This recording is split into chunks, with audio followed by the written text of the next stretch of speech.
Esta es la clase que deberíamos tener hoy día, el 9 de noviembre del año 2017. MIGUA corresponde a la terminación de lo que nosotros estamos viendo de flujo bidimensional. Entonces vamos a mirar en nuestra presentación, la cual veníamos trabajando.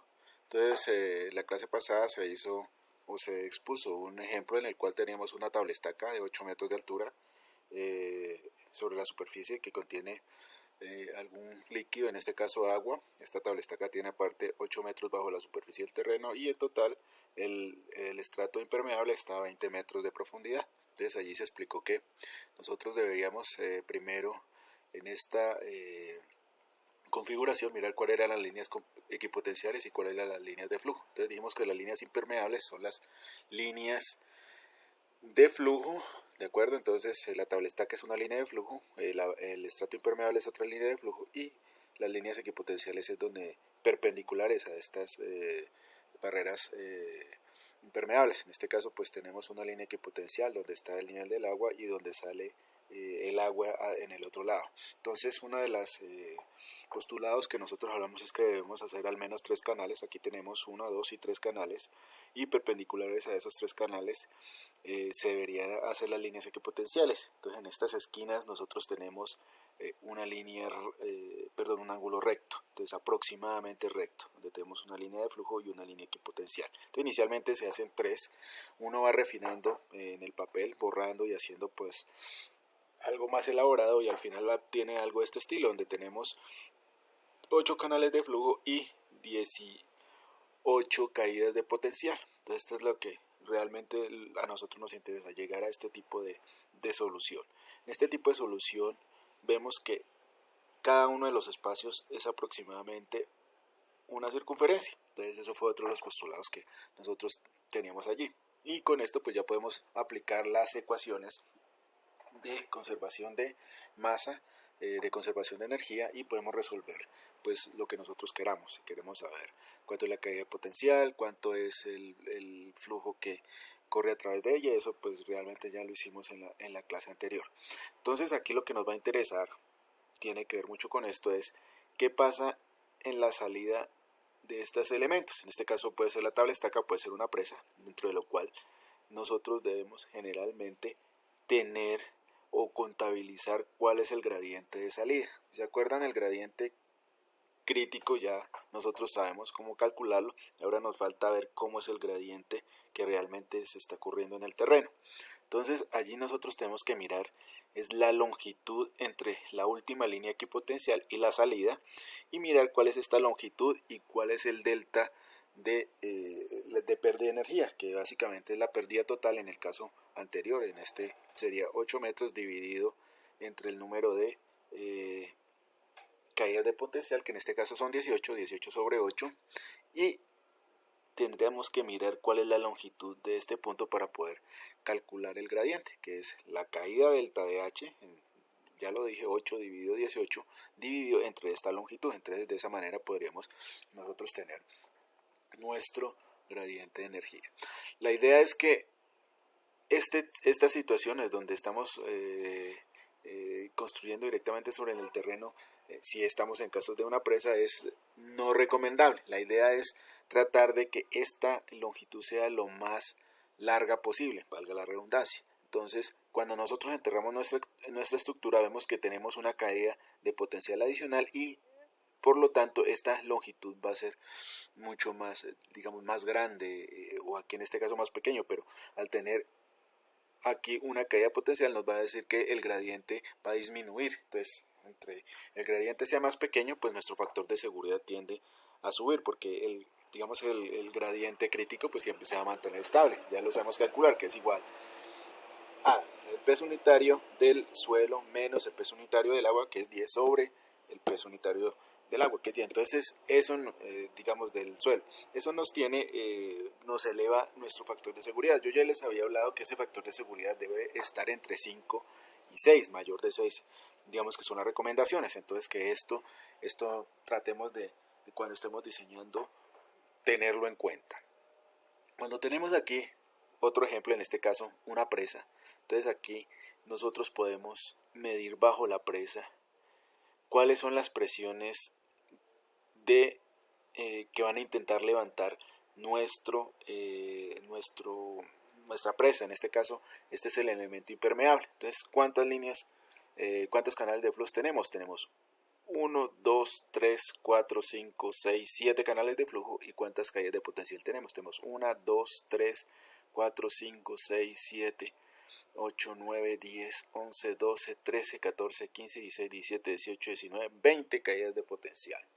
Entonces, el gradiente de potencial lo podemos medir en cada uno de estos puntos. Entonces, si se dan cuenta, ¿cómo mediríamos el punto? En este punto, pues la longitud que tenemos aquí por el correspondiente, la caída de potencial unitaria por cada uno de ellos, o sea, sería 20 dividido 20.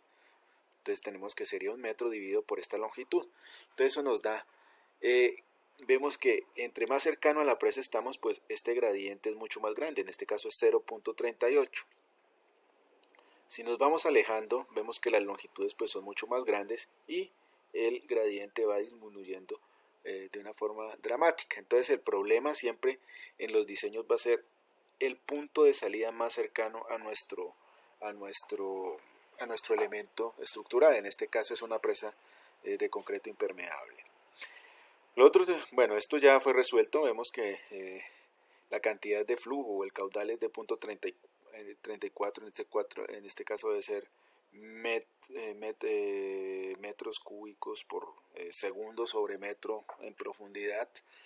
Vemos que las presiones de levantamiento de esta presa son mucho mayores cuando estamos en la entrada que cuando estamos en la salida, y eso pues tiene una explicación muy sencilla, porque aquí tenemos los gradientes de potencial o las las energías más grandes aquí van disminuyendo, aquí tenemos que cero. Entonces entre más grande tengo yo la energía, pues así mismo va a ser se va a contabilizar esa sobrepresión que va a intentar levantar nuestra presa de concreto. Entonces eso es algo que nosotros debemos tener en cuenta cuando estamos realizando este tipo de diseños. Fíjense que de este ejemplo al siguiente vemos que aquí este gradiente de salida es muy grande. Si ponemos una estructura diferente como esta, que es una barrera impermeable, vemos que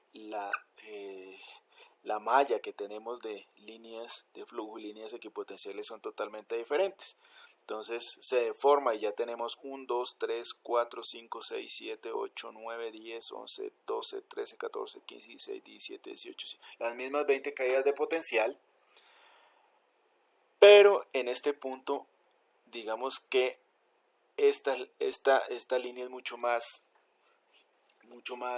larga, por lo tanto estos gradientes son más pequeños. Fíjense bueno, en este caso es más grande, punto 14, punto 14.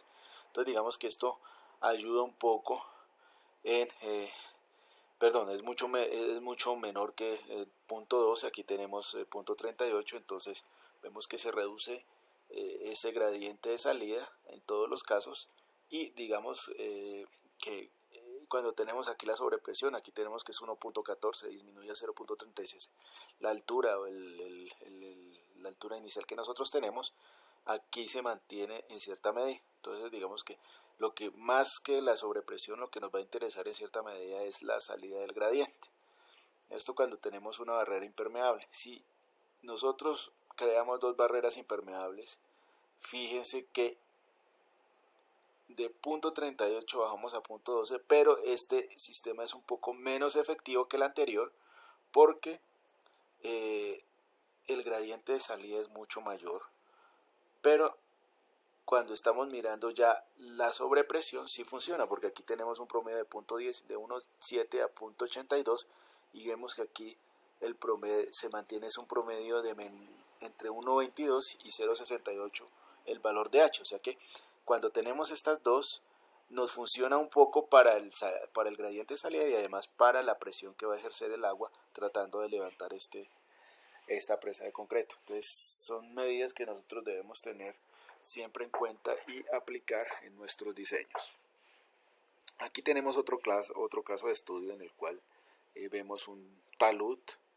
Esto natural. Aquí tiene el nivel freático, vemos la malla, o sea que el flujo es de mayor energía a menor energía en este sentido, y vemos la incidencia de poner un filtro en algún punto. Si nosotros ponemos un filtro, lo que hacemos es que canalizamos toda la red de flujo, todo el flujo hacia ese filtro para sacar el agua donde nosotros queremos. Entonces eso implica que vamos a tener una mayor zona de estabilidad, esta zona de acá donde no existe la injerencia del agua. Entonces donde existe injerencia del agua existe una, digamos, un incremento de lo que es la inestabilidad, en este caso de este talud. Entonces en cierta medida esto podría fallar en este sentido, pero aquí lo estabilizamos y ya no va a fallar esta parte, digamos, porque ya no existe ese flujo de agua, ¿cierto? El flujo de agua me crea una fuerza adicional en este sentido. Aquí ya no la tenemos. ¿Por qué? Pues porque creamos un pozo, donde ese pozo lo que va a hacer es sacar todo el agua que nos está molestando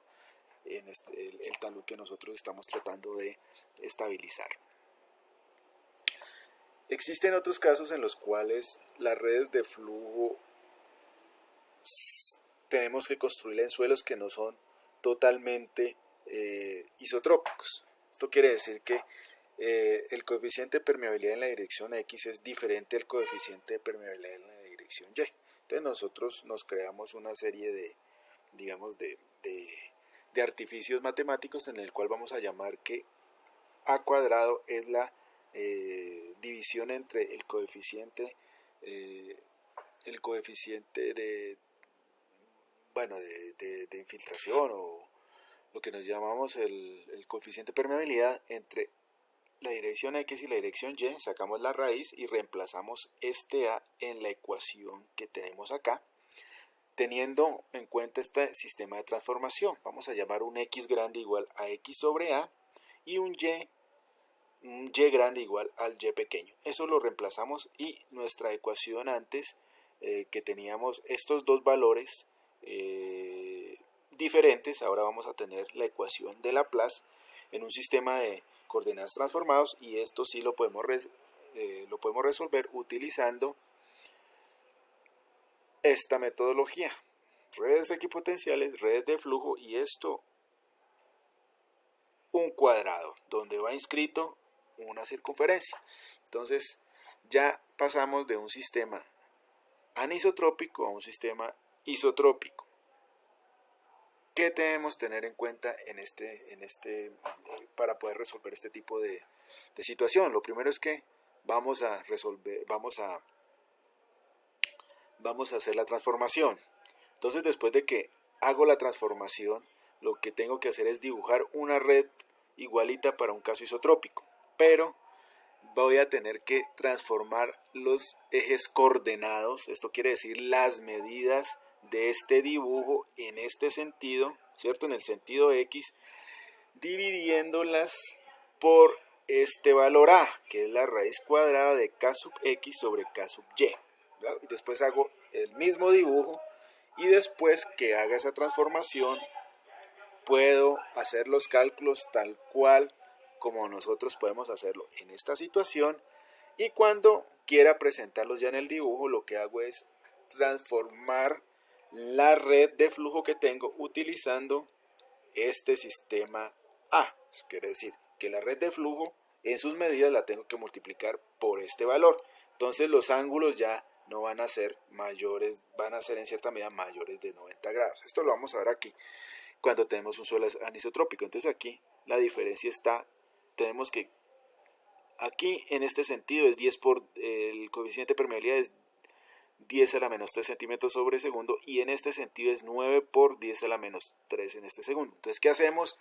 De acuerdo a lo que les dije, pues dividir uno con respecto al otro en su raíz, 1 sobre 9, ¿de acuerdo? Entonces, un tercio, ¿qué hago? Es encoger en este sentido un tercio el dibujo, ¿de acuerdo? Entonces, aquí tengo este dibujo encogido en la dirección X, un tercio, resuelvo esta red de flujo tal cual como los vamos a hacer, cuento los 1, 2, 3, 4, 5, 6, 7, 8, 9, 10 caídas de potencial, 1, 2, 3 líneas de flujo, calculo el caudal, calculo el gradiente en la salida, y posteriormente, para finalizar mi problema, lo que hago es transformar de esta solución a la real. Entonces aquí ya multiplico esta dirección por 3, ¿de acuerdo? Aquí si se dan cuenta, aquí lo que hice fue multiplicar esta dirección por 1/3, da punto 33, ¿cierto? Lo dividí en 3. Y aquí lo que tengo es que volverla a su estado natural, todas las medidas. Entonces, si se dan cuenta, aquí tenemos una malla, una red de flujo deformada en la cual no se cumplen los 90 grados, pero aquí sí se cumplen los 90 grados entre líneas de flujo y líneas equipotenciales. Aquí no, ¿por qué? Porque ya está transformada y esto es lo que vamos a representar digamos de forma real. Esta es la red de flujo que se presenta de forma real, pero esta es la transformada para nosotros poder resolverlo. Entonces es algo que se hace cuando tenemos suelos anisotrópicos y ustedes deben hacerlo cuando tengan este tipo de problemas. En el último ejemplo vimos que existe unos puntos de concentración que nosotros podemos crear, que son los filtros o un pozo de desfogue, donde toda la red de flujo, ¿cierto? Líneas de flujo y líneas equipotenciales tienden a ir hacia ese punto de salida. Entonces eso nosotros lo diseñamos como filtros de suelo. Generalmente estos filtros van en las patas de las presas de tierra. Como lo dice aquí, esto es una grava de drenaje libre, quiere decir que nuestras líneas de flujo y líneas equipotenciales van a tender a ir a este dren, ¿cierto? Y de ahí pues ya usted lo puede sacar de cualquiera u otra manera.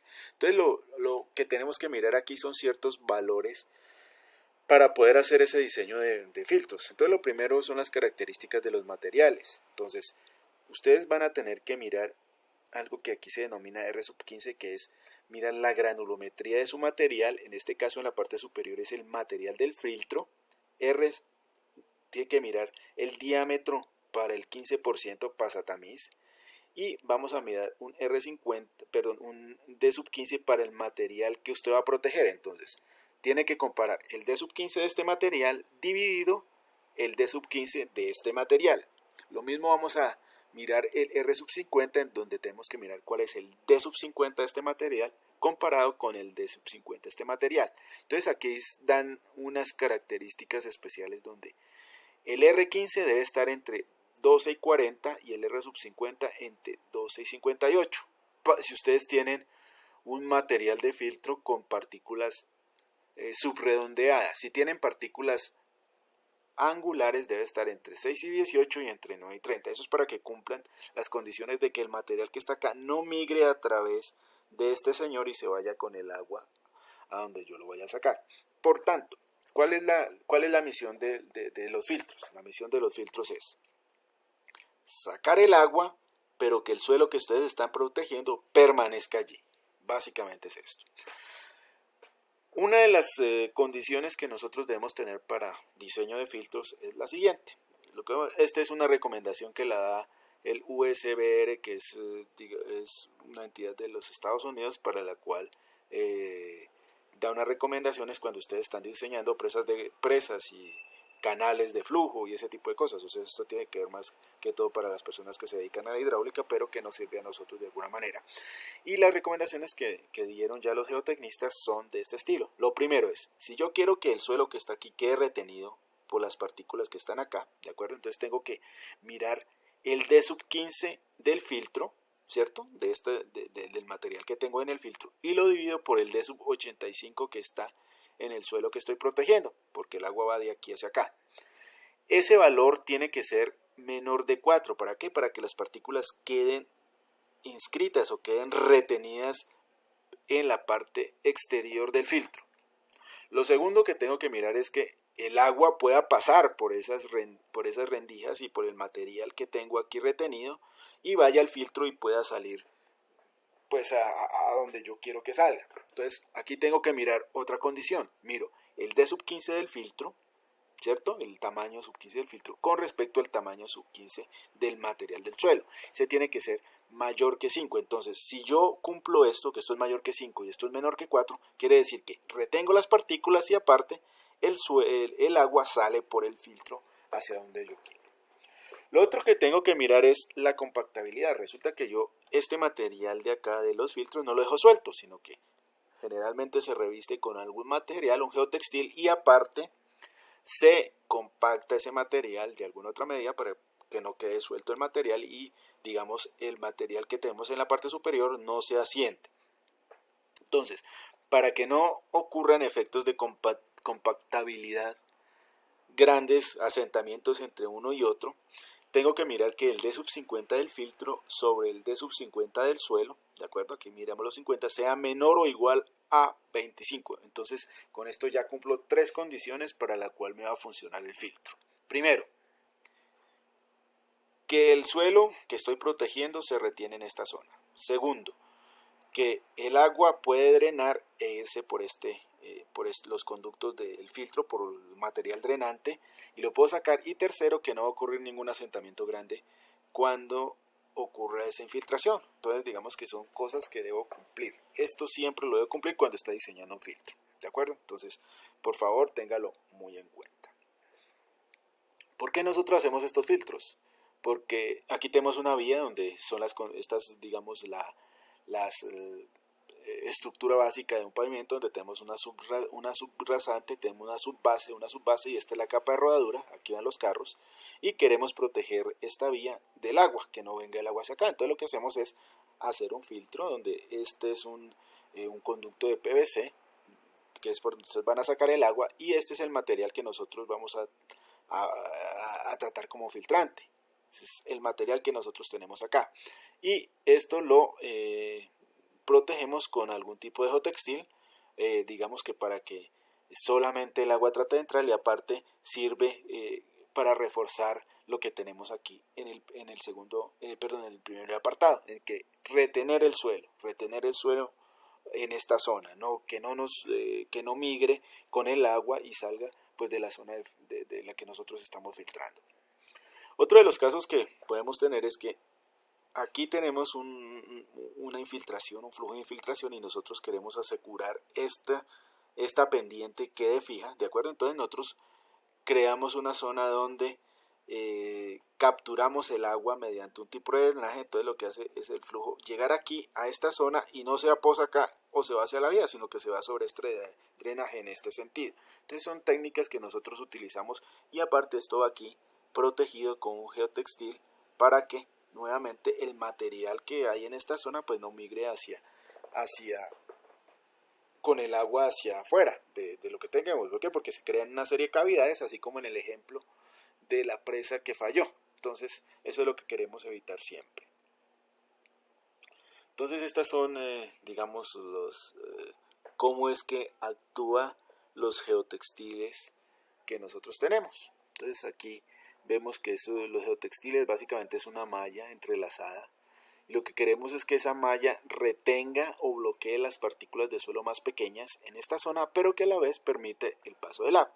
Entonces aquí tenemos el suelo como tal. Si se dan cuenta, este es el paso que tenemos aquí.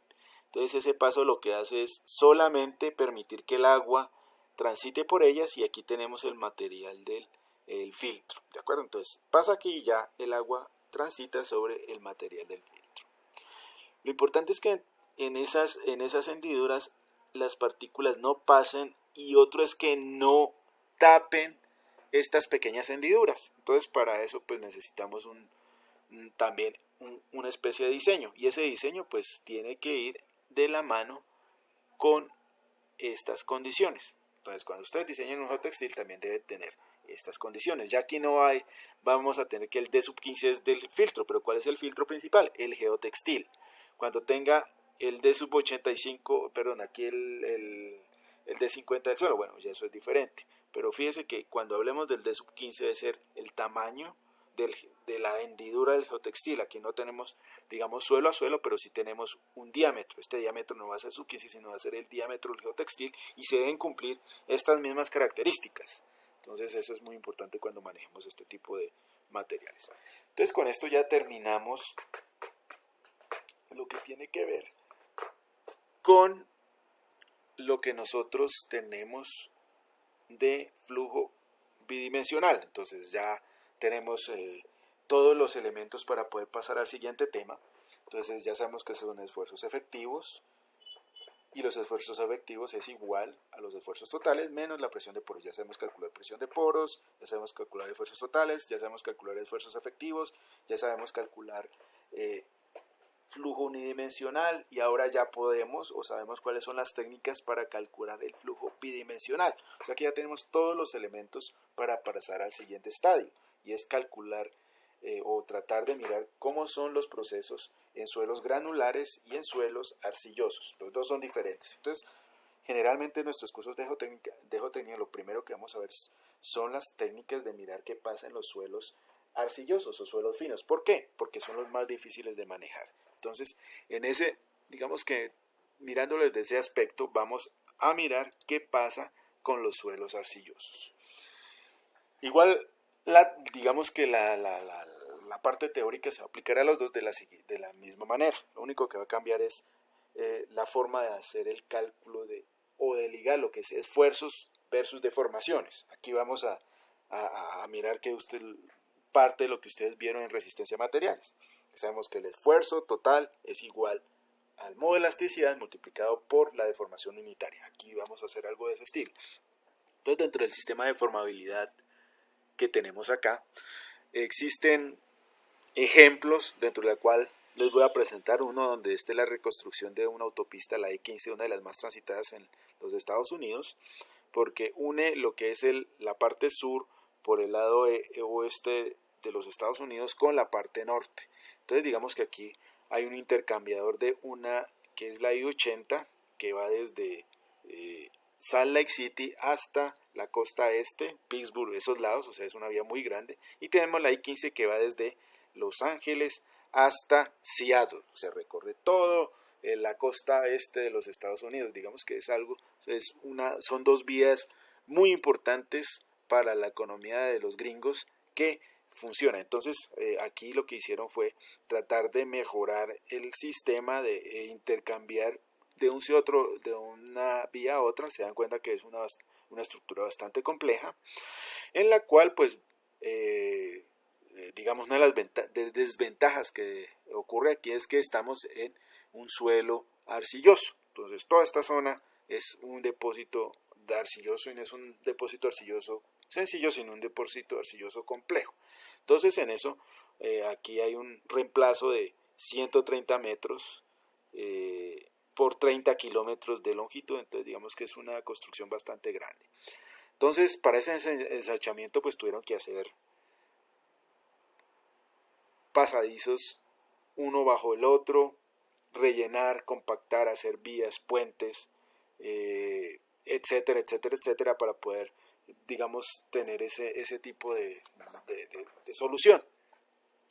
Otro de los grandes proyectos que se ha hecho es el intercambiador o túnel de Boston, para no pasar por el centro, sino que si yo quiero ir de la parte sur a la parte este, pues puedo hacerlo por el intercambiador. Entonces fíjense que son estructuras bastante complejas, donde tenemos unos anchos de calzada muy grandes y el tráfico es bastante voluminoso. Entonces lo que se hizo fue reformar esto y hacer una serie de túneles, pero esos túneles iban sobre suelos arcillosos. Si se dan cuenta, aquí pues tenemos el proceso constructivo donde estamos haciendo el túnel, unas estructuras bastante complejas. Entonces lo que hicimos fue descargar el suelo y luego volverlo a cargar con la estructura. Entonces eso tiene unas ciertas implicaciones dentro de los cálculos que nosotros hacemos de asentamientos. Entonces eso es, digamos que el preludio de lo que nosotros tenemos que calcular cuando estamos lidiando con esfuerzos totales, esfuerzos efectivos, agua, y cuando estamos lidiando con flujo de agua. ¿De acuerdo? Entonces es algo que tenemos que tener en cuenta. Entonces aquí las excavaciones que estamos haciendo para hacer ese túnel, pues hay una descarga del suelo. Esto es la arcilla que tenemos, y se dan cuenta que están haciendo un muro. Entonces eso tiene otras implicaciones adicionales. Entonces al hacer esto lo que hacemos es que el suelo se va a deformar hacia arriba o hacia abajo de alguna manera. Y eso es lo que nosotros tenemos que calcular.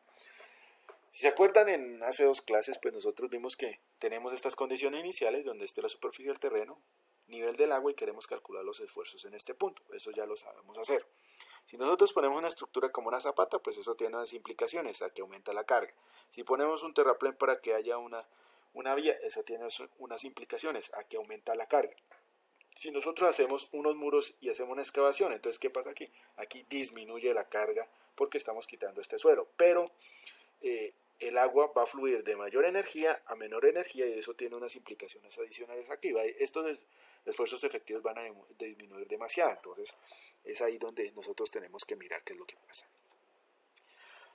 Entonces, dentro de lo que nosotros tenemos acá, hay que mirar muy claramente cuáles son los problemas que nosotros vamos a resolver. Primero de ellos es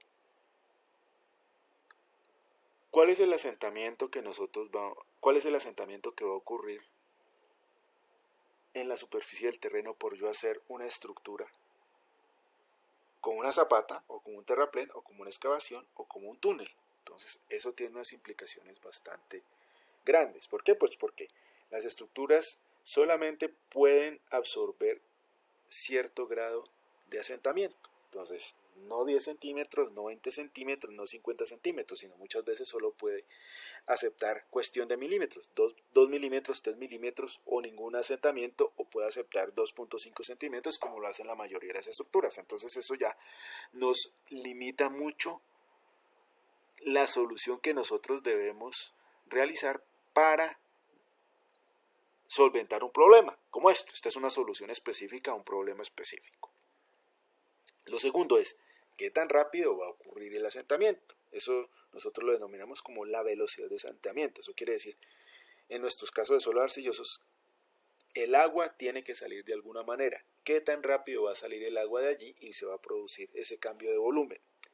Y lo tercero que vamos a mirar aquí es cuál es la distribución de los asentamientos en el área que yo voy a obtener. ¿Por qué? Porque eso tiene que ver con los asentamientos diferenciales. Los asentamientos diferenciales tienen que ver mucho con una estructura. Si ustedes tienen un edificio, tienen 2 columnas espaciadas 10 metros, entonces nosotros esperamos que las 2 columnas se asienten de la misma manera, quiere decir el mismo valor. O sea, si la columna 1 se asienta 2 centímetros, la columna 2 se asienta los mismos 2 centímetros. Pero ¿qué pasa si la columna 1 se asienta 1 centímetro y la 2 se asienta 10 centímetros? Entonces tenemos una diferencia entre una columna y la otra de 9 centímetros. Eso tiene unas implicaciones muy grandes desde el punto de vista estructural. ¿Por qué? Porque puede fallar la estructura por ese asentamiento diferencial. ¿Por qué? Porque no puede absorber esa diferencia de asentamientos que crea unos esfuerzos adicionales arriba en la estructura. Y eso es lo que tiene que, en cierta manera, solventar el ingeniero estructural. Pero si él no sabía que se iba a asentar, nosotros dijimos que se iba a asentar 2 centímetros y 2 centímetros y no ocurrió, entonces es un problema para nosotros. Entonces tenemos que hacerlo de una manera muy consciente. ¿Qué tanto se va a asentar la estructura? En este momento nos vamos a focalizar, como les dije anteriormente, en los suelos arcillosos. Entonces dentro de los suelos arcillosos, nosotros tenemos áreas muy grandes en ciudades muy importantes como son Chicago, San Francisco, Boston, Ciudad de México, Singapur, Hong Kong, incluso Bogotá. Todas se encuentran en depósitos arcillosos bastante grandes, espesores que pueden variar entre 20, 50, 100, 150 metros. Entonces eso implica que todas nuestras estructuras van a estar asentadas en depósitos de suelos arcillosos grandes y por lo tanto esos asentamientos tienen que calcularse como si fuera un suelo fino, un suelo arcilloso. Otro es que las velocidades de los asentamientos generalmente son muy pequeñas, o sea que demoran en el tiempo, entonces pueden durar 10 años, 20 años, pero ya cuando ocurre todo el asentamiento resulta que son 30 centímetros, 50 centímetros, que es bastante para una estructura, por lo cual puede ocurrir algo que son daños estructurales a las estructuras, daños estructurales a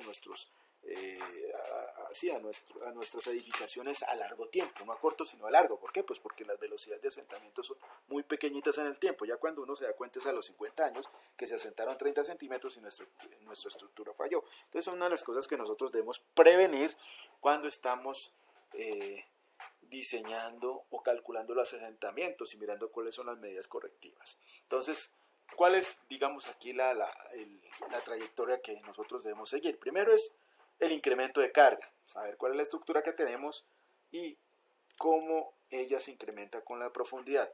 Lo segundo es que el incremento de carga siempre va con un incremento del contacto de los granos del suelo. ¿Por qué? Pues porque si yo aplico una carga se produce una un incremento de la presión. Entonces ellos tienden a incrementar ese esfuerzo entre los granos que existen. Lo segundo, el agua que tengo en los poros trata de salir de allí. ¿Por qué? Pues porque voy a tener una reducción de los vacíos que hay entre los granos. Acuérdense que nosotros tenemos una fase sólida, una fase gaseosa, un volumen de vacíos, y tenemos una fase líquida. Entonces lo que tratamos de aquí es que cuando se incrementa la carga se van a reducir los vacíos, por lo tanto lo que es el aire y el agua van a salir de allí. ¿Para qué? Pues para que toda la masa sólida sea la que absorbe esa carga. Entonces eso va a implicar una reducción de la relación de vacíos. Si yo reduzco los vacíos, reduzco el volumen. Y si hay un cambio de volumen, pues ocurre una deformación. ¿Cómo llamamos nosotros esa deformación? Pues la llamamos asentamiento. Entonces aquí vamos a ver un modelo idealizado de cómo ocurre ese proceso cuando tenemos suelos arcillosos. Entonces lo primero que tenemos es un pistón, donde aquí podemos, con ese pistón le ponemos un manómetro y podemos medir la presión de poros. Aquí tenemos una válvula para la salida de agua. Entonces si tenemos agua, pues nosotros lo asemejamos a como si esto fuera el coeficiente de permeabilidad. El resorte va a simular lo que es el esqueleto del suelo, los granos de suelo, y el agua es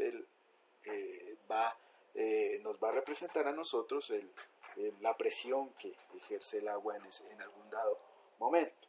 Entonces aquí tenemos esto cerrado, aquí tenemos donde vamos a aplicar la carga, e inicialmente nosotros tenemos esto en equilibrio, ¿de acuerdo? Equilibrio es que no hay deformación, no hay incremento de presión de poros, esto queda en una presión de poros estática, y aquí pues no hay flujo de agua. A eso lo voy a llamar una sigma sub 0, condiciones iniciales, condiciones del esfuerzo efectivo inicial. Luego le puse mi edificio. Cuando pongo mi edificio, lo primero que hago es, y además cierro la válvula, ¿de acuerdo? Cuando cierro la válvula, condiciones de carga inicial, entonces lo primero que se va a incrementar es la presión de poro. ¿Quién es el que absorbe primero la carga? El agua. El resorte sigue absorbiendo la misma cantidad de carga que estaba, digamos, teniendo al inicio en este estado, y el agua es el que va a ejercer o va a absorber el peso de esa sobrecarga. Esto está cerrado, entonces aquí lo que aumenta es la presión del agua.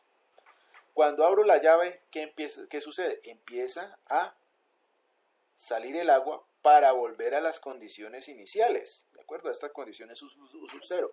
Entonces el que va a ejercer o el que va a tomar la mayor cantidad de carga es el resorte, y al tomarla, pues él se va a desplazar hacia abajo para agarrar las condiciones de equilibrio, ¿de acuerdo? Este U sub 0 y la carga que puede resistir el resorte. ¿Qué implica que eso ocurra? Básicamente que haya un desplazamiento, y ese desplazamiento se ve reflejado en un asentamiento que lo vamos a llamar S.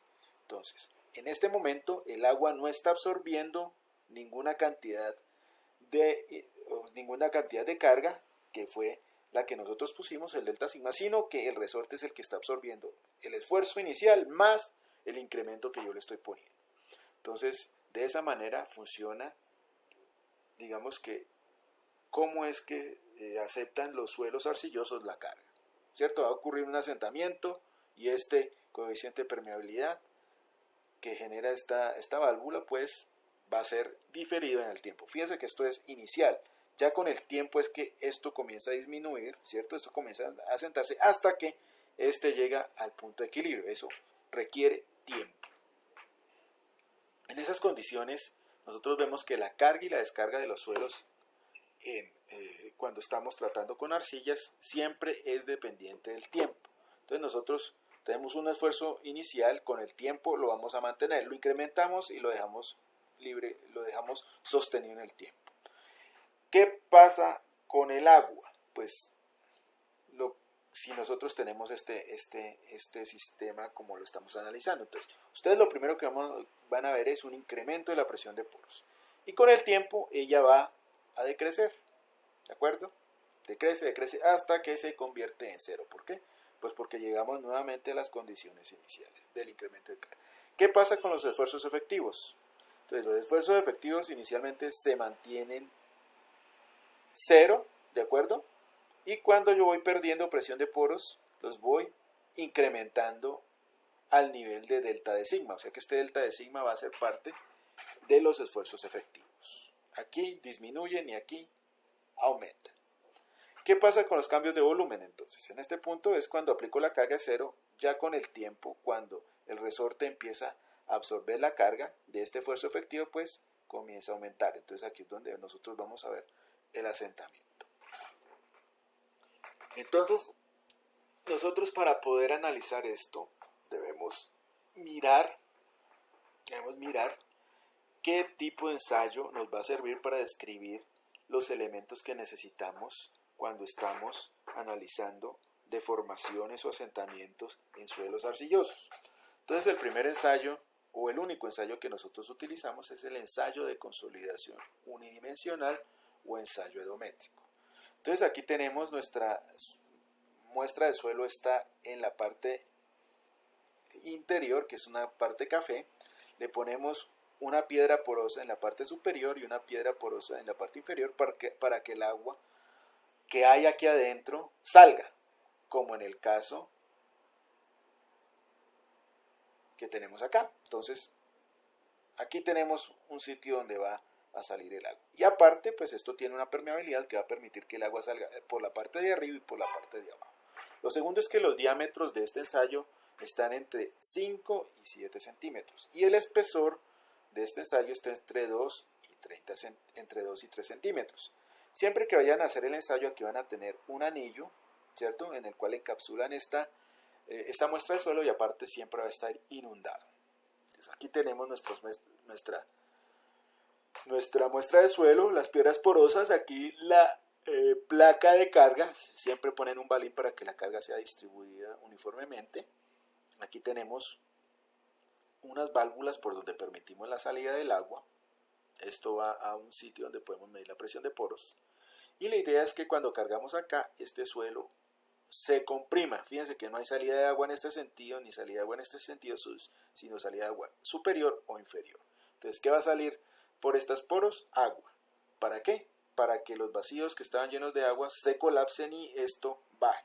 Este es el sistema. Podemos tener uno, digamos, mecánico, en el cual ustedes son los que tienen que realizar la lectura, o uno ya, digamos, uno moderno, en el cual pues tiene una adquisición de datos en tiempo real. Entonces ponemos una serie de deformímetros electrónicos o digitales, en lo cual pues ya él toma la lectura mediante una serie de dispositivos, y en fin, la carga también la puede tomar, que la carga que se está ejerciendo, para hacerlo todo en tiempo real.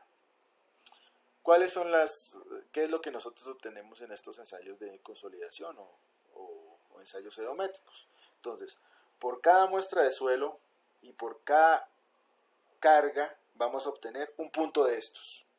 Entonces, estos son 1, 2, 3, 4, 5, 6, 7, 10, 11, 12, 13, 14, 15, 16, 17 puntos.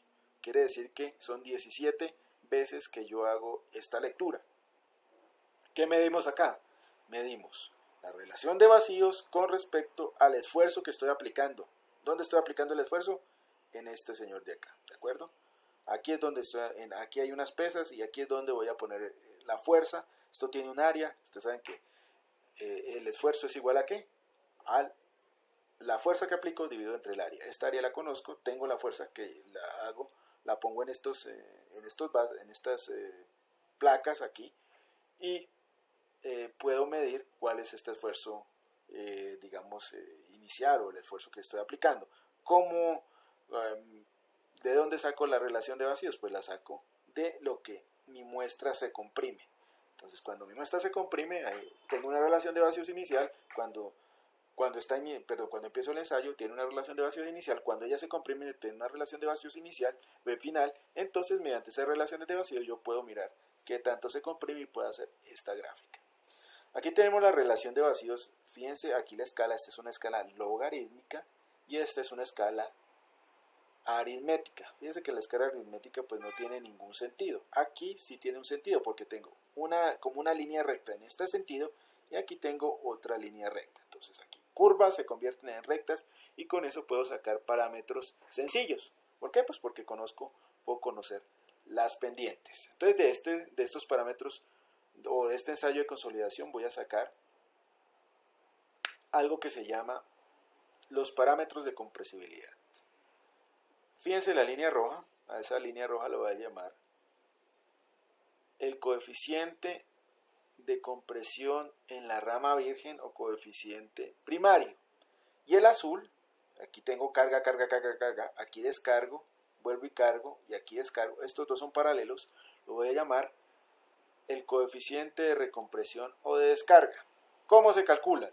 Muy sencillo, ya les dije, esto es logarítmico, esto es aritmético, y lo que hago es medir la pendiente en la parte recta. Entonces, para el coeficiente de compresibilidad, ¿qué miro? Miro qué tanto bajo un delta en la relación de vacíos con respecto a un delta en el logaritmo de los esfuerzos en dos puntos. Entonces puedo utilizar este punto y puedo utilizar este punto. Miro cuál es el esfuerzo acá, miro cuál es el esfuerzo acá, hago este logaritmo y puedo mirar también cuánto es la relación de vacíos acá, cuánto es la relación de vacíos acá y sacar este coeficiente para una línea recta. Si quiero en el de recompresión, pues utilizo las líneas azules, exactamente el mismo cálculo. Las relaciones de vacío divido por los esfuerzos en dos puntos que yo tenga. Entonces, de esta manera puedo sacar los dos parámetros de compresibilidad. Compresión primaria y compresión secundaria o recompresión. Perdón, coeficiente de recompresión y coeficiente de compresión. Entonces, digamos que es algo muy importante y que debemos siempre sacarlo a partir de ¿qué? De este ensayo de consolidación. ¿Por qué nos sirve eso? Vamos a hacer varias definiciones como tal. La primera de ellas es ¿qué pasa en el terreno? En las historias o procesos geológicos. Entonces vemos que el agua está al mismo nivel, pero ocurren fenómenos de depositación y fenómenos de erosión, como todo en las eras geológicas. Entonces aquí tenemos que este punto estaba inicialmente un esfuerzo efectivo vertical inicial, luego hay un proceso inicial 1 de deposición, un proceso de deposición 2 y luego hay un punto 3 y 4 en el cual hay un proceso de erosión. Luego vamos nuevamente al 5 y al 6 que son procesos de deposición. Pero fíjense que este señor de acá, el 2 es mucho menor que el 6, pero el 2 es mucho mayor que el 5, mayor que el 3 y el mayor que el 4. Entonces eso tiene una implicación, porque el suelo generalmente tiene memoria. La memoria que yo hablo del suelo es que él ya sabe a cuáles son las presiones máximas a las cuales ha sido, digamos, expuesto. Entonces, si yo estoy en esta carga y me voy acá, él sabe que yo he estado en este punto y que no llevo el máximo. Pero si yo voy a este punto, él sabe que yo llegué hasta acá, pero yo no conozco esto. Entonces, si yo llego acá, ¿qué tiendo a hacer? Tiendo a deformarme mucho más que si básicamente voy a este punto. Entonces, ¿cómo se ve eso en nuestra gráfica? En nuestra gráfica de compresibilidad o de ensayo edométrico. Entonces, nosotros estamos en el punto 1, ¿de acuerdo? Del punto 1 saltamos al punto 2, ¿de acuerdo? Del punto 2 saltamos al punto 3 y 4.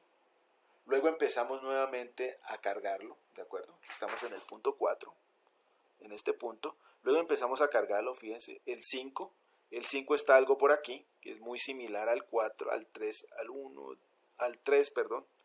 ¿Cierto? El 5 y el 3, si hablamos 5, delta sigma y sigma 3. Pero ya el 6, como les dije, es mucho mayor, entonces se va por la línea que es virgen. Aquí tenemos recompresión, entonces de esa manera el suelo sabe cuándo, por qué línea se está moviendo. Entonces, por la de recompresión o por la de compresión. Entonces, cuando estemos algo mayor de lo que él sabe, siempre está en la de compresión. Cuando estamos en algo que él ya sabe, estamos en la de recompresión. Algo para que tengan en cuenta. En ese orden de ideas, vamos a mirar en nuestro video cómo es el ensayo de consolidación. Entonces vamos aquí. Espero que se vea. This is a tutorial Entonces, for the vamos a Consolidation mirar, Lab of the a Geotechnical bajarle un Engineering poco. course Aquí no le puedo bajar el CIP sonido, si no me 3208. escuchan. The Entonces purpose of this implica lab is to determine the time-dependent determinar settlement el ensayo de characteristics of a consolidación soil porque eso sample. va ligado a los asentamientos. Settlement occurs when a soil Entonces, cuando sample ocurre is un cambio de subjected to a esfuerzo, change siempre va a in stress. ocurrir un asentamiento. This change can be the result ¿Cómo? of the Porque change nosotros in applied aplicamos load, for una example, carga through aplicada. new construction over top, Esa or a carga change in core aplicada water pressure, cambia such as when la the presión de groundwater table poros. changes. For this experiment, we Entonces will be vamos, using aquí a se va a fixed ring utilizar consolidometer. el This consolidómetro device will allow us to de apply a anillo variable load to a confined fijo. soil sample and record the deformation on a computer. Before you can Primero, begin como testing, todo, tienen que you will need to preparar la prepare the muestra. consolidation cell with the No hay soil sample. otra. The consolidation cell consists of several Entonces parts, as you can see here. tenemos aquí This is the outer donde vamos casing a for the cell. colocar la This muestra. ring will Tiene surround our tres soil anillos, sample. It has a sharp edge on tornillos one side principales. and a flat edge Este on the anillo es other. donde The va top a ir and bottom of the soil will be la confined muestra. by two porous stones. Esta The tiene bottom porous stone una, has a ring around it, tiene whereas dos the top one is plain. piedras porosas. This is the end cap onto which the load Aquí es is donde va a applied. aplicar la carga. Before you begin, record the mass of the ring. Entonces lo primero que hacen es mirar cuál es la masa del anillo de carga. Now obtain a sample of clay. Luego está la This muestra de core arcilla. sample was obtained from the field through site Fíjese, investigation. Place va, the ring sharp edge down se on a hunde flat dentro de surface of the nuestra clay muestra and que push fue tomada downwards. en el campo. The sharp edge will cut out a cylinder of soil without deforming it. Luego Make sure ya, to push down enough so that the soil sample completely ya fills the tienen inside of the ring. completamente el anillo dentro de la muestra. Luego cortan, Using a knife or other cutting tool, remove the clay cortan el around the resto de las outside of muestras the para ring. que lo que nos Keep interese es trimming lo que está until en el the outside anillo. of the ring is clean. Cuando está ya Cut off the excess soil from the top and bottom of the ring, making it flat. This is what the fíjese, sample ya should look está. like Ahora se before you limpia el begin the anillo. test. Se, You will need to find the moisture content limpia el of the anillo sample y before consolidation. To do this, se take a toma labeled moisture una container pequeña and muestra record para its mirar cuál mass. es Take a la small humedad sample of al the inicio de excess la, soil, place it in the container, al and inicio record del the mass ensayo. of the container plus moist soil. Y en campo, Place the sample in an oven for 24 hours to dry. 24 horas para Finally, que record se the mass of seque. the ring plus soil. Luego se toman las medidas. Now Y that luego you have miramos acquired cómo a se soil mira, sample, cómo se hace you el can ensayo de put together the consolidación. consolidation Igual cell. que muy parecido al que tiene Build the en shell of the el laboratorio. consolidation cell Se in the pone en la following parte de order. abajo, luego First, piedra place the porosa core stone with a superior, ring around it onto the base. It should fit snugly within the groove at the piedra bottom. porosa, luego se pone la muestra de Next, suelo, place the soil sample flat side down in the middle of the luego porous stone. se pone Now place the top porous stone onto the la sample with the capa, indentation la piedra facing porosa up. superior. Make sure that the top porous stone sits only on the clay and not on the brass ring. There is about 1 millimeter of clearance for this. This is to make sure that the load is applied only on the clay and not on the brass La piedra ring. porosa se tiene que Place the colocar top cap solamente onto the donde porous está la stone muestra like de this. suela, no A sobre notch in the bottom of sobre the el top anillo cap de will carga, fit porque entonces no closely sirve. into Luego the colocamos indentation at the top of the porous stone. colocamos Finally, donde thread se va a the aplicar la confinement carga, ring onto luego the 3 protruding aseguramos todo el screws sistema, along the outside of the cell. Push it down and secure it with 3 nuts, like this. luego This ponemos los consolidation tornillos, los cell is now ready aseguramos, for testing. luego se pone la Place prueba the de cell onto consolidación, the se pone en el anillo consolidometer de at carga, the center of the groove marked on the base. This is so that the applied load will act directly on the cell's top cap. se tiene que inundar el agua Fill the cell with water. This is to saturate both porous stones. para saturar las Next, piedras lower the porosas, rounded tip of the consolidometer se into the pone, indentation on the test cell by turning this knob. fíjense, Alternately, se the base cuadra the cell bien rests on can be para raised or poner lowered by moving this lever, la which carga acts donde to está. balance the consolidometer. Luego The lever can be fixed in place by tightening con a ese knob brazo at lo the que end. hacemos es que se The aplique goal la carga here is for donde the es. tip of the consolidometer Fíjense que to buscan rest in the indentation en at la the top of the test indentación, cell without ya, any load ya being está lista applied. para aplicar la carga. Entonces ahora se conectan To los measure strain or displacement, we deformímetros. are using this electronic Ya strain estas son gauge. deformímetros Connect the electrónicos. strain gauge to the computer. At the same time, Add the initial load, ¡pum! in our case, Se 1 pone la kilogram, carga y to se this end empieza the la consolidometer, contabilización. and start the Entonces lo recording. que hace cualquier programa de computadora, en este The caso software will nosotros, record displacement, allá as you can see here, at es mirar periodic en intervals, el and dial save them to a cuántos, file, cuáles son along with the los initial datos que se displacement están when the tomando. test was started. For our experiment, we will be gathering the results Entonces, from the 15 first segundos, 14 such intervals. 14 This will take intervalos 24 hours. por 24 horas. Once the 24 hours have Se passed, repite the para test at this diferentes load level is cargas. complete. Simultaneously reset data collection and increase the load on the consolidometer. The software will now start recording a new set of data for the new load. Carga. Repeat this for the load increments you intend to test. Each increment Se will take hace 24 8 o hours to 10 veces consolidate. ese incremento de carga. Here you can see 2 kilograms, 4 Otro kilograms, incremento. Y 8 luego vamos a hacer kilograms, un decremento. 16 kilograms, and 32 kilograms. Y luego Once you've completed the test at the highest load, which should be 64 kilograms, you can proceed to unloading. descarga. Primero Simultaneously carga, luego reset data descarga. collection and reduce the load on the consolidometer. Entonces fíjense, As before, run the test at progressively decreasing loads to get data for soil unloading. listo, para When all descarga. tests have been run, Cuando se termina remove toda all masses la from the prueba, consolidometer, as well as the consolidation luego cell. sacan la muestra de ahí. Take apart the cell by unscrewing the nuts, removing the top cap and taking off the porous stones.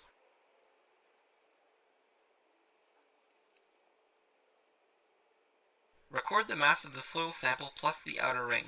Luego miden nuevamente. Record the mass of the new moisture container and fill it with a sample of soil from inside the ring. Una parte para Record tomar the la mass of muestra the después sample del plus ensayo. container and place them in an oven for 24 hours to dry. Y la idea es You calcular el can now coeficiente de calculate the consolidación. coefficient of consolidation. We will be using the data from a load of 1 kilogram. There are two methods you can use to interpret the data to obtain the coefficient of consolidation. Hay dos métodos, uno que es el Casagrand's de logarithm Casagrande time-fitting method, or y Taylor's el square de root of Taylor. time Eso los fitting vamos a method. explicar Before you do posteriormente. this, retrieve the data Entonces from lo the que tenemos container que for the mirar 1 son los kilogram datos. test. The gauge reading will Aquí be tenemos los datos. Esto es lo que ustedes leyeron en el deformímetro y aquí son los desplazamientos totales a given as partir the del drop in centro. height from a start Para of una 0. carga de 1 kilogramo. This needs to be converted to reflect the height of the sample. To do this for each Entonces este es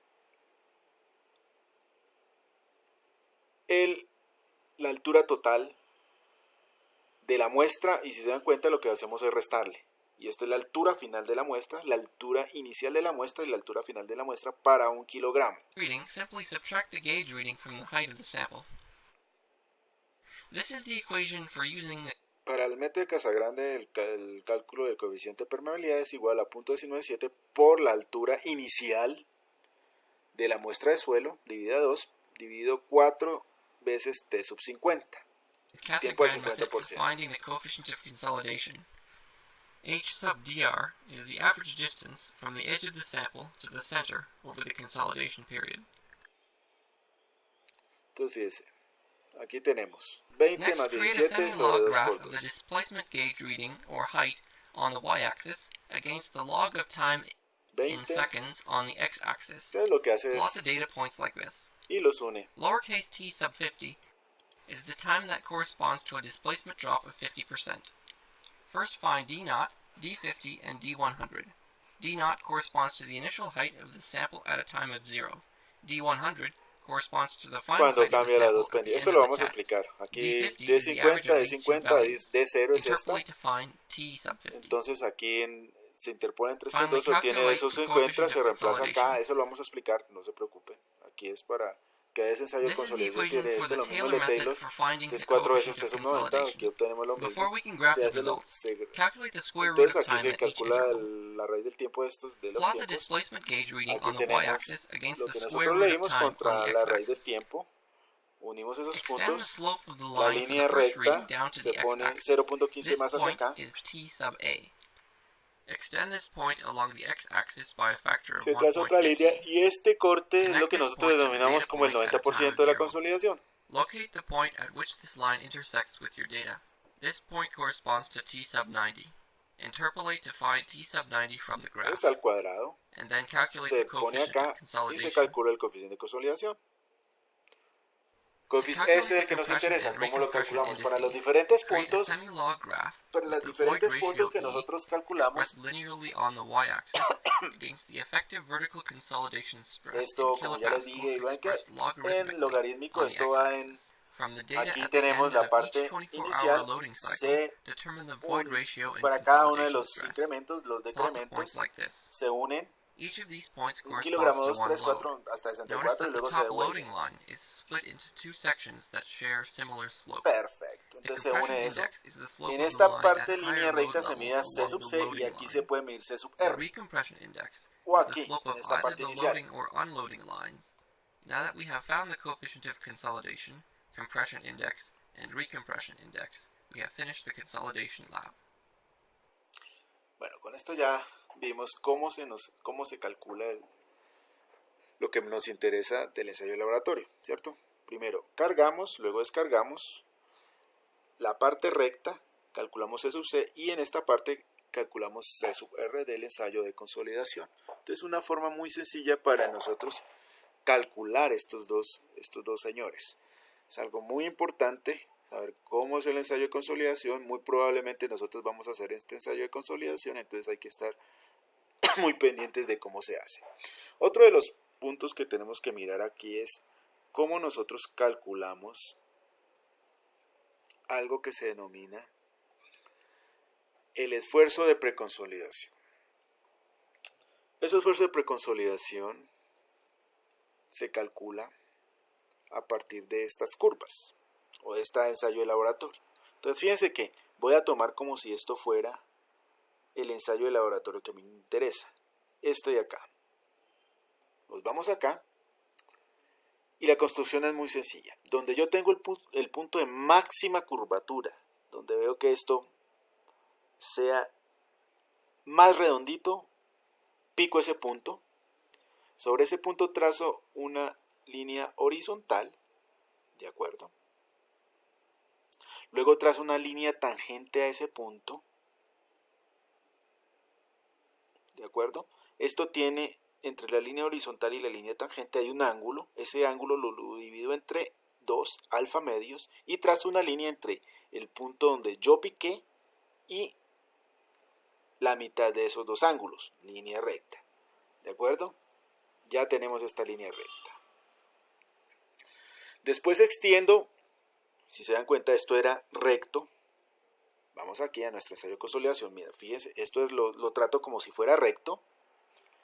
Me voy aquí, lo extiendo esa línea recta y cuando la línea recta del coeficiente de compresión choque esta segunda línea, que es la mitad entre la horizontal y la tangente, este punto de acá es lo que yo voy a denominar el esfuerzo de preconsolidación. En este punto D que tengo aquí lo bajo y leo esa lectura y a esa la denomino el esfuerzo de precompresión o de compresión, y ese es el máximo esfuerzo al cual ha sido sometida ese suelo a lo largo de su historia. Entonces, si nuestro esfuerzo efectivo inicial está por acá, quiere decir que este suelo ha sido sometido a esfuerzos mucho mayores en el pasado. Eso quiere decir que en este momento ocurrió ¿qué? Una erosión del sitio donde estamos analizando. ¿Qué quiere decir eso? Cuando nosotros analizamos este tipo de cosas, tenemos que mirar algo que vamos a denominar la relación de sobreconsolidación, o SIAR, y eso es igual al esfuerzo de preconsolidación, que ya sabemos cómo calcularlo a partir de esta técnica, dividido el esfuerzo efectivo vertical. Este esfuerzo efectivo vertical es el que podemos calcular en el terreno. ¿Cómo lo hacemos? Eso ya se sabe, ¿cierto? Tenemos esfuerzo efectivo vertical total, presión de poros, ¿de acuerdo? Esfuerzo efectivo vertical inicial es esfuerzo total menos la presión de poros, ya tenemos esto de acá. Entonces, de esa manera ya podemos calcular la relación de sobreconsolidación. Cuando tenemos que esta relación de sobreconsolidación es igual a 1, vamos a llamar a nuestro suelo normalmente consolidado. Cuando esta relación es mucho mayor que 1, la vamos a llamar sobreconsolidado. Y cuando esta relación es muy bajita, menor que 1, la vamos a llamar normalmente consolidada. ¿De acuerdo? Entonces, dentro de la sobreconsolidación también hay una división cuando estamos en este OC. Cuando estamos entre 1 y 2 decimos que es ligeramente sobreconsolidado, cuando estamos entre 2 y 4 es moderadamente sobreconsolidado y cuando estamos entre 4 y 8 es fuertemente consolidado. Entonces, para mirar aquí el ejemplo, aquí tenemos que la relación de vacíos iniciales 1,19, esto fue en nuestro ensayo de laboratorio. Entonces aquí podemos construir, vamos a hacerlo de una manera sencilla, aquí vamos a construir el punto de, vamos a mirar aquí un momentico, formato de forma, vamos a poner un color rojo, lo vamos a aumentar de tamaño y vamos a mirar cuál es el punto que yo considero de máxima curvatura. Para mí el punto de máxima curvatura va a ser este punto de acá, ¿de acuerdo? Ese punto va a ser como el de máxima curvatura. Ahora, sobre esto voy a trazar una línea tangente. Entonces vuelvo acá, forma una línea, vamos a ponerle un rojo, vamos a hacerlo eso en color rojo, vamos a aumentarle de tamaño, vamos a mirar qué tangente está ahí. Entonces la vamos moviendo, no está tan tangente, le vamos a cambiar un poquitico más de, ahí vamos a considerar que está casi. Aquí la vamos a subir un poquitico y ahí sí ya tenemos una línea tangente, ¿de acuerdo? A esa línea tangente vamos a trazar una línea intermedia. Vamos a trazar desde el punto donde nosotros tenemos los dos, una intermedia. Entonces vamos a suponer que esta es más o menos la mitad. La vamos a poner de un color moradito. Vamos a cambiar el acuérdese que esto era, le cambié al que no era, rojo. Entonces ya tenemos la horizontal, la tangente, la mitad de las dos. Ahora tenemos que mirar en otro color. Vamos a insertar una línea que es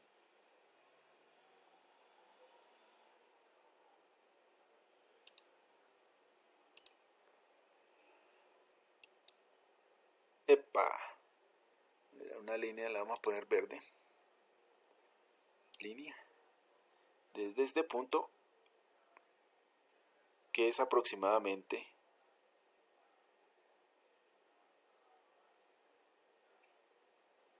por aquí, esto se va, lo vamos a mover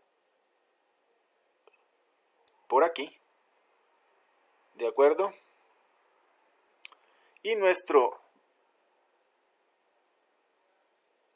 esfuerzo de preconsolidación, vamos a ver, esto es recto, es como por aquí, no, vamos a ver, la parte recta es como por aquí, vamos a arreglar esto un poquitico, aquí esto, punto de máxima curvatura, si es como por aquí en este, aquí estoy, máxima curvatura por aquí, punto tangente y vamos aquí haciéndole, arreglando un poquitico, tangente, este es el punto, el corte es en este punto, se dan cuenta, lo voy a poner de un color naranja, el punto de corte que a mí me interesa es el de acá, lo bajamos, cambiamos de color a uno amarillo, le subimos y este valor sería el valor de el esfuerzo de preconsolidación, que sería aproximadamente 1, 2,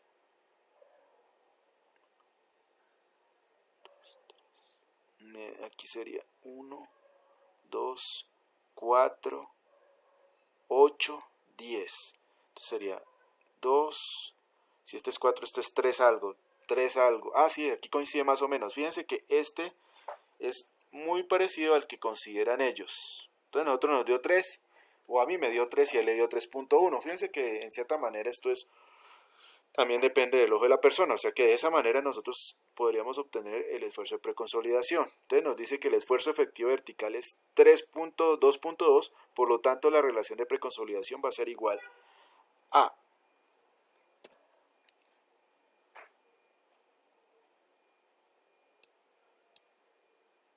3.1 dividido 2.2 y eso nos da 1.4. Fíjense que estamos entre 1, 1 y 2. Quiere decir que nuestro suelo es ligeramente preconsolidado. Entonces de esa manera ya sabemos cómo calcular la relación de sobreconsolidación. Entonces digamos que esto ya lo vamos tratando de una manera mucho más rápida y efectiva. Entonces es algo para que lo tengamos en cuenta. ¿Cómo calculamos nuestro coeficiente de compresión de un ensayo de consolidación? Pues vamos a hacerlo. Vamos a hacer un ejemplito que aquí donde aquí tenemos un punto inicial, ¿de acuerdo? Aquí tenemos otro punto final, ¿de acuerdo?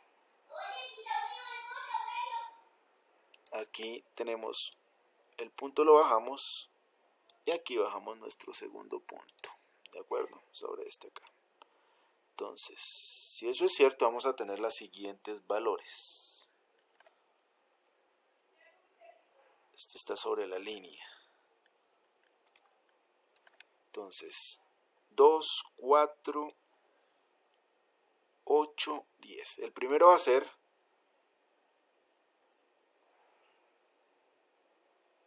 el primer valor va a ser 1.05025 vamos a tener aquí 1.02 menos 0.87.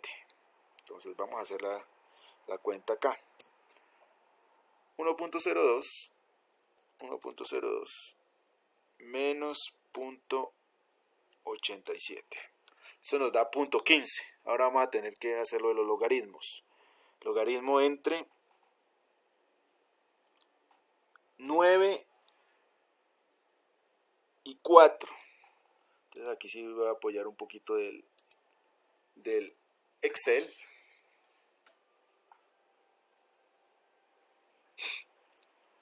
Esperar a que abra un momentico.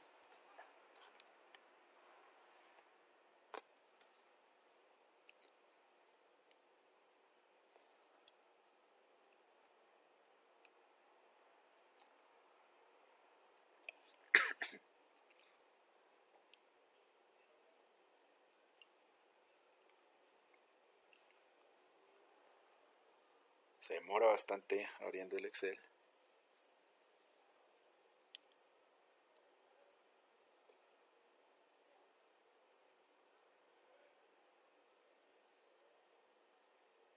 Entonces tenemos que esto va a ser igual al logaritmo base 10 de 9 y este es igual al logaritmo base 10 de 4. ¿De acuerdo? Este es igual a, de acuerdo a lo que miramos aquí en nuestro, a 1.02 y 0.87.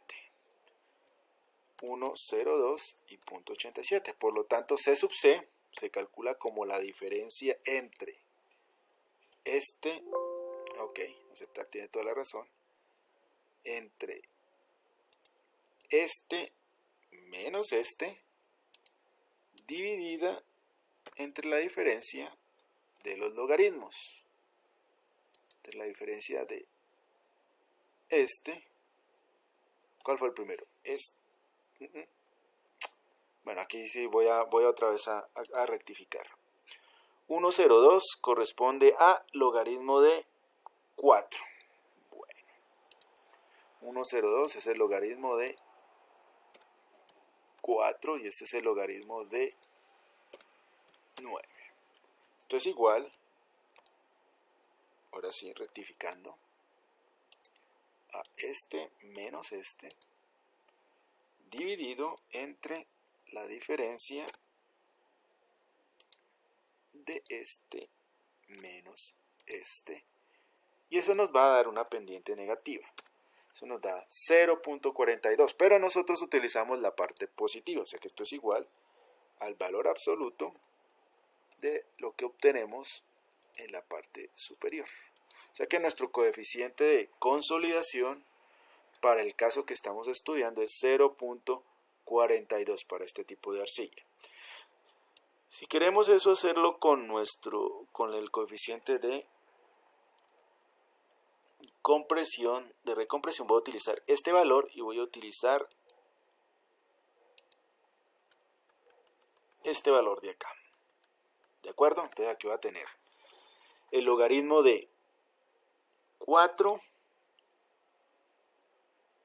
y, bueno, mejor hagámoslo con el de abajo, donde empezamos nuestra reconsolidación aquí, donde tome el segundo punto. Entonces aquí tenemos, el primer punto va a ser 0.87, como en el caso anterior, 0.87, logaritmo de 9, y el segundo punto vamos a obtener este punto de acá, que está en 2 y 0.91. O sea, aquí que tenemos 0.91 y aquí tenemos logaritmo de 2. ¿De acuerdo?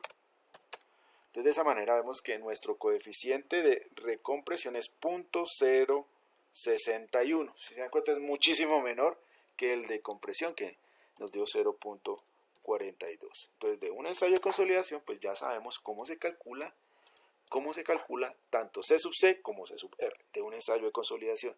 Ya sabemos cómo se calcula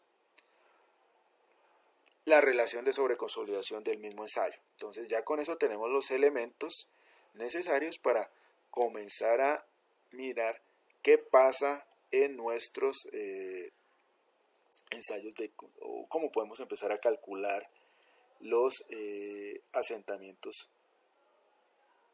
como tal. ¿De acuerdo? Entonces, veamos o terminemos aquí esta partecita para mirar en la siguiente clase cómo se calcularían ya los asentamientos. Aquí, cuando nosotros tenemos este tipo de ensayos, son muestras alteradas.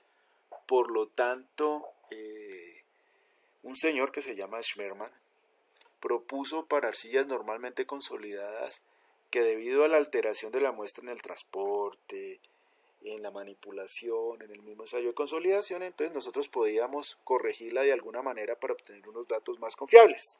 Entonces, ¿cómo realizó él ese tipo de, digamos, de corrección? Entonces, lo primero que nosotros debemos aquí hacer en nuestro ensayo es mirar cuál es la relación de vacíos inicial, cuál es la relación de vacíos cuando nosotros extrajimos esa muestra de suelo. Y lo otro que tenemos que mirar es el esfuerzo efectivo vertical.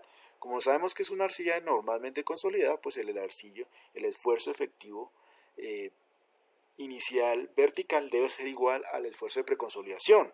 Acuérdense, aquí tenemos que este señor es igual a 1, arcilla normalmente consolidada. Entonces unimos ese punto de relación de vacíos inicial contra el esfuerzo efectivo vertical y trazamos una línea recta entre ese punto y el siguiente. Tenemos que calcular el punto de 0.4 veces el esfuerzo, la relación de vacíos inicial. Como esta ya la conocemos, la multiplicamos por 0.4, trazamos esta línea y nosotros tenemos esta línea recta, ¿de acuerdo? Esta de acá. Vamos a dibujar esta línea recta, ¿de acuerdo? La que vemos de azulito. Entonces, cuando esta línea recta cruza con la de 0.4, trazamos el punto 2 y la que nos interesa es trazar entre este punto 1 y este punto 2 una línea recta y sobre esa línea recta sí medimos la pendiente y esa sí va a ser para nosotros el coeficiente de compresión. Eso es válido para, arcillas normalmente consolidadas cuando consideramos la corrección de Schmermann. El esfuerzo de recompresión se puede calcular tal cual como lo hicimos como lo hicimos en esta diapositiva. Entonces, tener este de acá y lo podemos calcular de una manera bastante sencilla. O sea, ese no cambia cuando tenemos este tipo, digamos, de construcciones. En dado caso de que nosotros tengamos una arcilla sobreconsolidada, entonces lo primero que tenemos que mirar es nuestro esfuerzo efectivo vertical. Lo que tenemos que mirar es la relación de vacíos inicial, trazamos el punto 1. Lo segundo que tenemos que mirar es cuál es este coeficiente de recompresión, ¿de acuerdo? Aquí en este punto de descarga lo podemos medir, por lo tanto, la línea que nosotros obtengamos aquí va a ser paralela a esta línea de acá, ¿de acuerdo? Tiene que ser paralela. Sobre esa línea trazamos y llegamos al punto de recompresión, ¿de acuerdo? Al que hallamos acá. ¿Cuál es la construcción del esfuerzo de precompresión o el esfuerzo de consolidación máxima? Entonces, cuando yo tenga este punto construido de esta manera, trazo esta línea hasta ese punto. Entonces, esto ya me da la primera parte de donde yo quiero llegar. Entonces, cuando yo hago esto, obtengo el punto 2 y el punto 3 lo obtengo de la misma manera como el caso anterior, y lo que hago es unir este punto 3 con este punto 2 y ahí mido el C sub C. Una vez medido eso, pues ya puedo obtener el ensayo de R sub C. Bueno, aquí pues lo obtuve de otro sitio. Aquí es un poco más empinado. Un poco menos empinado. De este punto tiene que ser paralela a este punto, lo trazo sobre esta relación, bajo acá, miro cuál es el punto de precompresión, ¿de acuerdo? Y ya puedo trazar punto 2, punto 3 y tengo toda la curva corregida según Schmermann. Cuando nosotros tenemos arcillas sensitivas, estas arcillas sensitivas generalmente tienen unas gráficas que son muy empinadas. Esto lo llaman yellow peak los gringos, porque tenemos aquí E sub 0 muy empinado en la parte inicial, muy plano, y de un momento a otro cae, ¿de acuerdo? Entonces esto es una arcilla muy sensitiva, y esto es cuando tenemos la condición intacta. Cuando ustedes la remoldean de esta parte de acá que tienen enlaces fuertes, queda una parte muy tendida. Fíjense que la diferencia entre esta curva y esta curva son bastante abismal, a pesar de que tengamos el mismo suelo. Aquí tenemos una arcilla que está en condiciones intactas, y aquí es cuando nosotros la remoldeamos, ¿cierto? Cogemos, le hacemos rollitos, entonces el comportamiento es muy diferente. Entonces esto se ve reflejado cuando nosotros estamos haciendo este tipo de cosas. ¿Por qué? Porque aquí ya la remoldeamos. Entonces las arcillas sensitivas hay que tener mucho cuidado cuando nosotros las llevemos al laboratorio. Lo mismo ocurre cuando nosotros tenemos suelos colapsables. Cuando tenemos suelos colapsibles o colapsables, ellos son muy sensitivos al agua. Entonces aquí tenemos una prueba, cuando tenemos una prueba seca, y aquí cuando le adicionamos agua, fíjense que la relación de vacíos cae abruptamente. Y aquí cuando esta curva de aquí es cuando tenemos una prueba mojada. ¿De acuerdo? Aquí está seca, aquí está mojada o húmeda. Y fíjense que este señor de acá ocurre siempre cuando adicionamos agua. Entonces son comportamientos que nosotros tenemos que tener en cuenta si tenemos este tipo de suelos.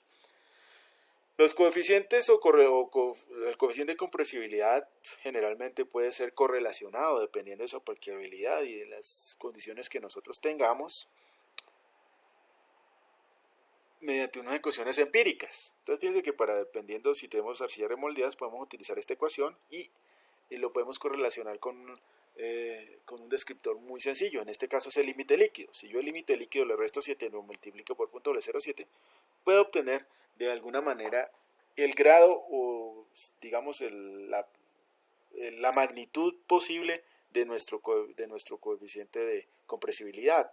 Lo mismo lo puedo hacer si tengo aquí para todas las arcillas la relación de vacíos inicial. Entonces utilizo esta ecuación y digamos que el valor es muy similar. No quiere decir que tengamos el mismo, pero sí muy similar.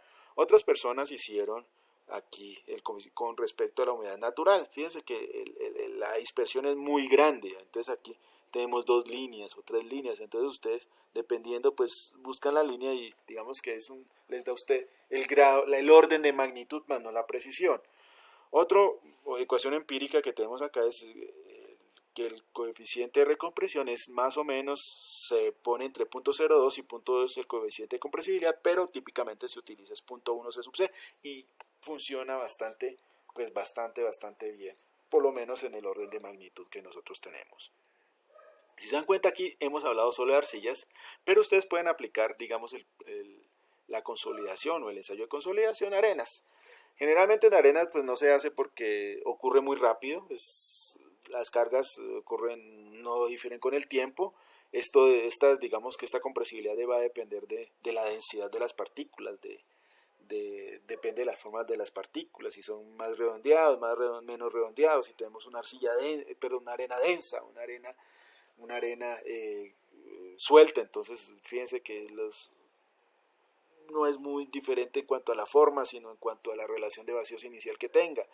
Lo mismo el contenido de finos también va a influir en la compresibilidad de estos. Y lo otro es que generalmente estas compresibilidades ocurren a unas presiones muy grandes. Cuando ocurre esta caída así tan profunda? Es cuando ya las fuerzas son de 1 megapascal, o sea, son, digamos, fuerzas que van más allá de lo que realmente una estructura puede aplicar. Una estructura nos va a aplicar en este rango. En este rango ya es algo muy fuerte. Digamos, si ustedes van a destruir el suelo de alguna manera, pues ya sí aplica esta compresibilidad en esta zona. De otra forma, pues ya no aplica. Entonces con esto ya hasta aquí damos por terminada nuestra clase de hoy. Ya continuamos la siguiente clase, ya suficiente, mucho tema, y aparte pues para que lo estudien de una manera muy pues adecuada para estar preparados para la siguiente clase. Muchas gracias y hasta luego.